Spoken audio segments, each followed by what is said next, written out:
In the name of the Father, and of the Son, and of the Holy Spirit. Amen. So that you might have peace in me.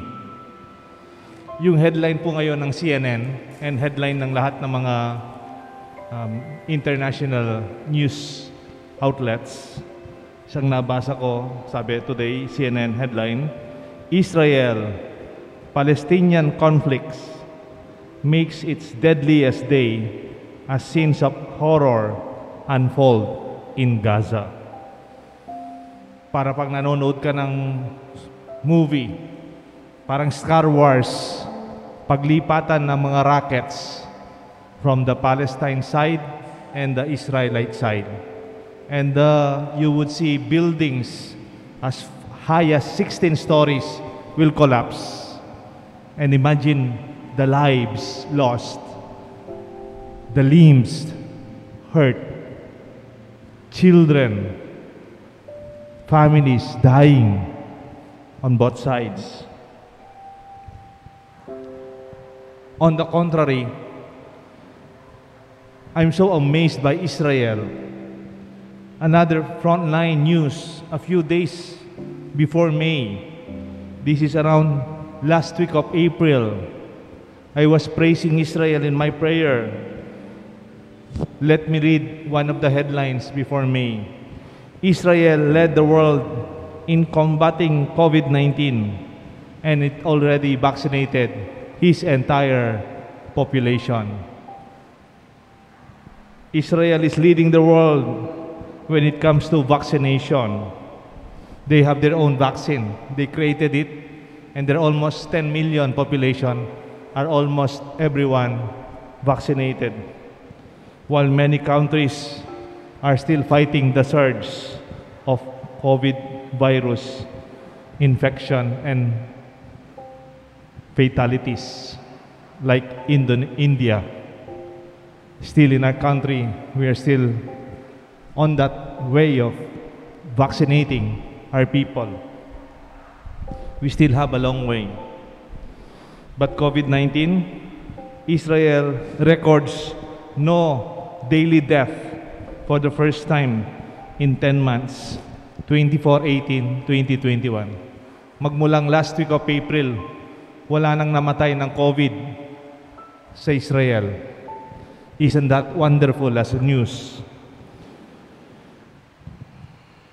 We understand and we could take it when people die because of the COVID-19 in spite of our efforts and its complications after all our efforts to save them. Parang naintindihan natin kung isang tao namatay sa COVID. Pagkatapos natin nagtulungan lahat para magawa kaya natin para mailigtas ang taong ito. In fact, I am very proud. The past year until today, we have witnessed all humanity since last year, united, fighting one common enemy, COVID-19 virus. Parang sa buhay ko, ngayon ko lang nakita ang buong mundo, ang lahat ng tao, lahat ng lahi, lahat ng reliyon, lahat ng sektor, magkakasama, magkakasangga laban sa isang kalaban. In our lifetime, marami na tayong nakitang labanan sa teritoryo, labanan sa negosyo, labanan sa politika, labanan sa lahi.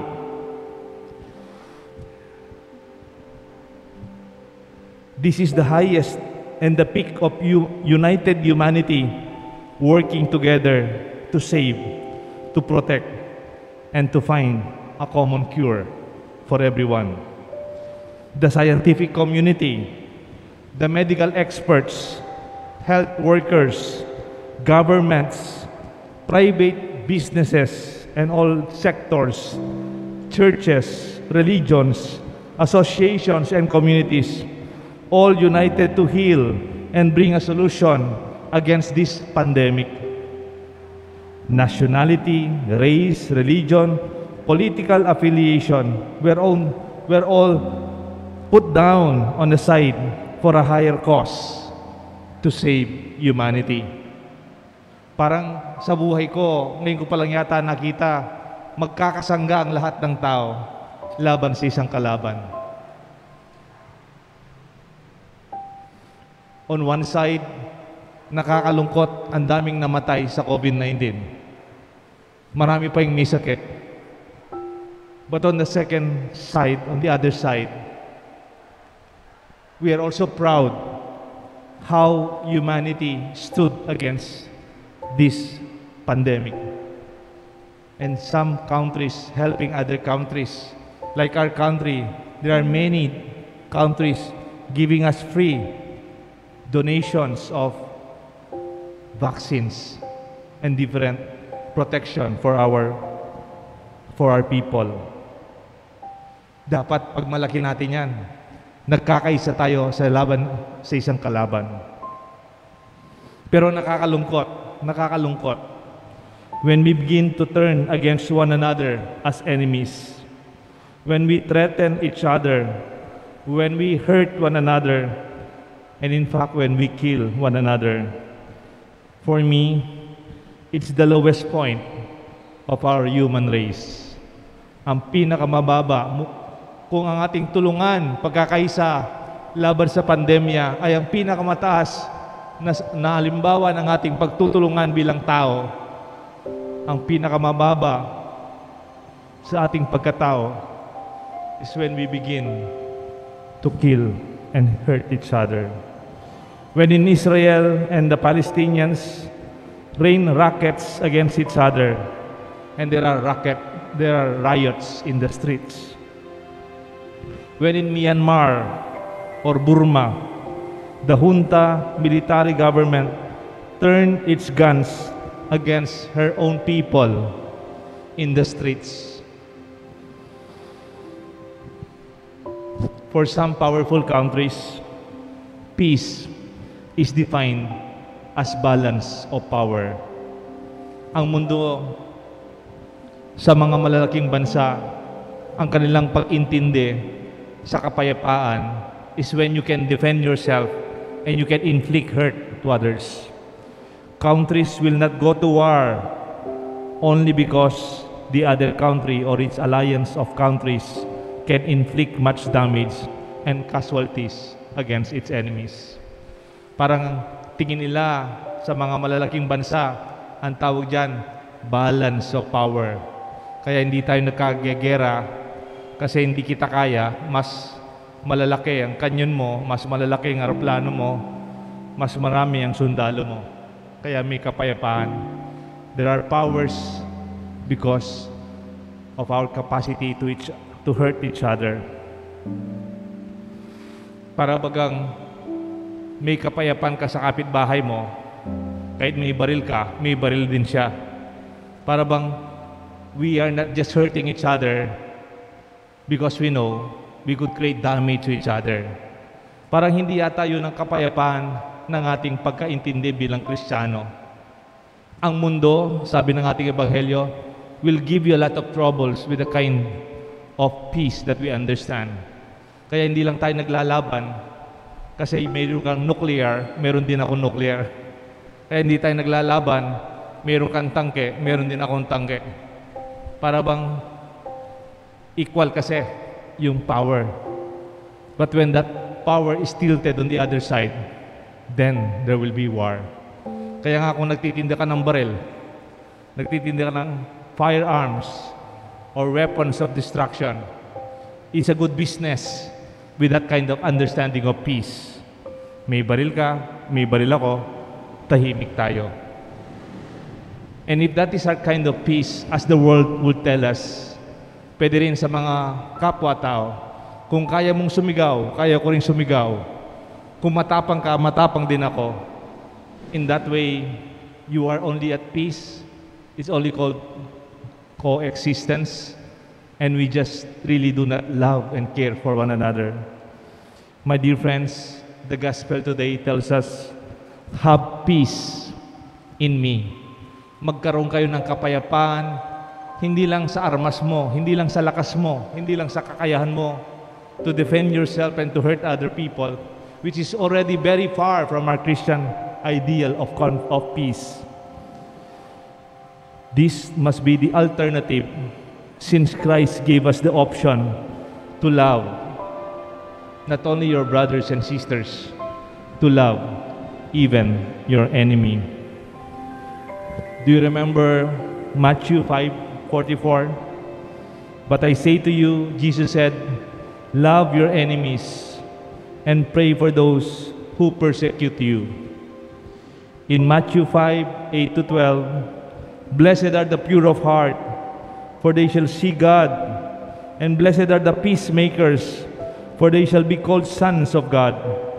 Blessed are those who have been persecuted for the sake of righteousness, for theirs is the kingdom of heaven.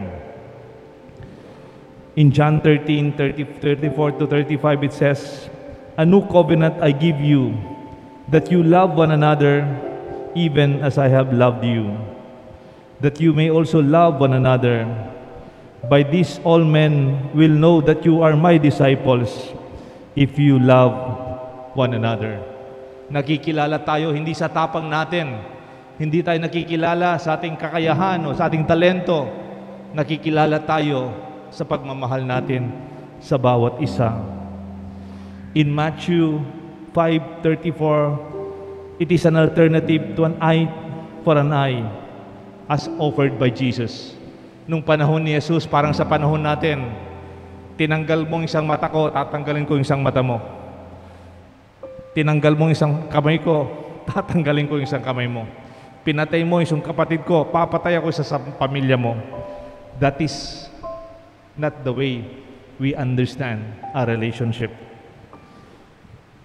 Jesus said in Matthew 5:34, you have heard that it was said, an eye for an eye, or a tooth for a tooth. But I say to you, do not resist the one who is evil. But if anyone slaps you on the right cheek, turn to him the other as well. Even the Bible mathematics, when Peter was asking the concept of forgiveness, which was quite new to their times, if I'm not mistaken, Jesus introduced not only love for enemies, even forgiveness to those who are not even enemies, but those who hurt us. It says, Peter came to Jesus and said to him, Lord, how often must I forgive a brother who sinned against me? As many times as 7 times? Parang si Pedro, yung 7 siguro marami na rin sa kanya. Pero sabi ni Jesus, I do not say that you forgive 7 times, Peter, but 70 times 7. Para bang si Jesus dito, hindi naman sinasabing, i-multiply mo yan. Parang sinasabi niya kay Pedro, dahil hindi po masyadong magaling yata sa mathematics si Peter. Sinasabi lang kay Peter, pag nagpapatawad ka, huwag ka nang magbilang. Otherwise, you will always be frustrated. Kung hanggang 7 lang, sabihin mo sa asawa mo, 6 na yan, 6 na yung kasalanan mo, 1 na lang, wala ka na. Our way of peace is the way of Christ. This is our prayer for our times. That even as we combat the common enemy we call COVID-19, let us also combat hatred, anger, and unforgiveness, that we may shower each other, not only protecting your people against the COVID, but may we protect each other from our own sins and the sins of the past. May I ask you a question? Do you have peace in your heart? Do you have peace in your home? Do you have peace in your community? Let us start with peace as our way of celebrating the highest expression of humanity, not only as we work together against the virus, but as we work together against hatred, violence, and injustice. Make the best of our humanity continuously flow even after this pandemic. among us, let us be apostles of Christ's peace, not the peace that is given to us by the world. As Jesus said in the Gospel, so that you might have peace in me. May God bless us all, the Father, the Son, and the Holy Spirit. Amen.